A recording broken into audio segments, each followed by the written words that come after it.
Em nome do Pai, e do Filho e do Espírito Santo. Amém.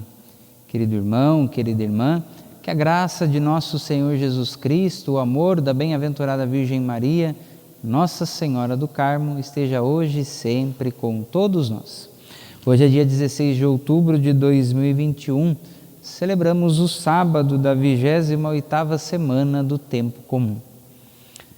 Essa primeira leitura de hoje é tirada da carta de São Paulo aos Romanos, no capítulo 4, versículo 13 e versículos do 16 ao 18. Nosso salmo responsorial de hoje é o Salmo 104. O Senhor se lembra sempre da aliança. Rezemos juntos. O Senhor se lembra sempre da aliança. Ouçamos agora com atenção o Evangelho de Lucas, capítulo 12, versículos do 8 ao 12. Naquele tempo, disse Jesus aos seus discípulos: todo aquele que der testemunho de mim diante dos homens, o Filho do Homem também dará testemunho dele diante dos anjos de Deus. Mas aquele que me renegar diante dos homens, será negado diante dos anjos de Deus. Todo aquele que disser alguma coisa contra o Filho do Homem será perdoado, mas quem blasfemar contra o Espírito Santo não será perdoado. Quando vos conduzirem diante das sinagogas, magistrados e autoridades, não fiqueis preocupados como ou com que vos defendereis, ou com o que direis, pois nessa hora o Espírito Santo vos ensinará o que deveis dizer. Palavra da salvação, glória a vós, Senhor. Meus queridos irmãos, minhas queridas irmãs, neste Evangelho de hoje, nós estamos diante de um tema muito importante para a nossa vida cristã, para a nossa espiritualidade, para a vivência da nossa doutrina, da nossa fé. Trata-se do conhecimento de Deus. É importante nós entendermos como funciona, como deve funcionar esta dinâmica do conhecimento de Deus na vida do cristão. Em primeiro lugar, é importante nós entendermos que este conhecimento, ele se dá do externo para o interno. Ele não pode simplesmente parar num conhecimento externo, ou seja, num conhecimento que vem de fora.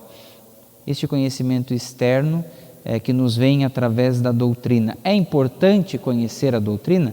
Evidentemente que é importante, é fundamental o conhecimento da doutrina, mas nós não podemos parar no conhecimento da doutrina, nós precisamos ir além. Este conhecimento da doutrina, ou seja, este conhecimento externo deve nos transportar, deve nos levar para um conhecimento mais profundo, que nós podemos chamar de conhecimento interno, ou seja, a vivência de Deus, a intimidade com Deus. Então, esses dois tipos, esses dois momentos do conhecimento de Deus, eles são indissociáveis e eles devem ser vividos integralmente na nossa vida. Ou seja, nós devemos conhecer a Deus externamente, devemos conhecer a sua doutrina. E este conhecimento da doutrina deve nos projetar, deve nos lançar para uma vivência daquilo que nós conhecemos. Daquilo que nós conhecemos da doutrina, nós então traduzimos na nossa vida, traduzimos nas nossas atitudes, criamos uma vida de intimidade com Deus. E esta vida de intimidade com Deus só é possível para aquele que está aberto à ação do Espírito Santo, porque ele não se dá simplesmente no âmbito da nossa vontade. É necessário um encontro de duas vontades. A nossa vontade deve encontrar a ação de Deus através do Espírito Santo, porque é o Espírito Santo que nos conduz a Deus, é o Espírito Santo quem nos revela este Deus, é o Espírito Santo que nos permite desenvolver esta relação de intimidade com Ele. Porém, Jesus faz, no final do Evangelho de hoje, uma ressalva, Jesus faz um alerta. Esta vida de intimidade com Deus, conhecer a Deus, tem uma consequência. E qual é esta consequência dita hoje por Jesus? Muitas das vezes, como consequência desse conhecimento, o cristão sofre perseguição. Mas esta perseguição não deve ser para nós, queridos irmãos, queridas irmãs, motivo de medo ou motivo de desânimo, mas antes deve ser um motivo, uma motivação para renovarmos a nossa confiança em Deus, pois quem vai nos conduzir diante dessas provações, diante dessas perseguições, é o próprio Espírito Santo.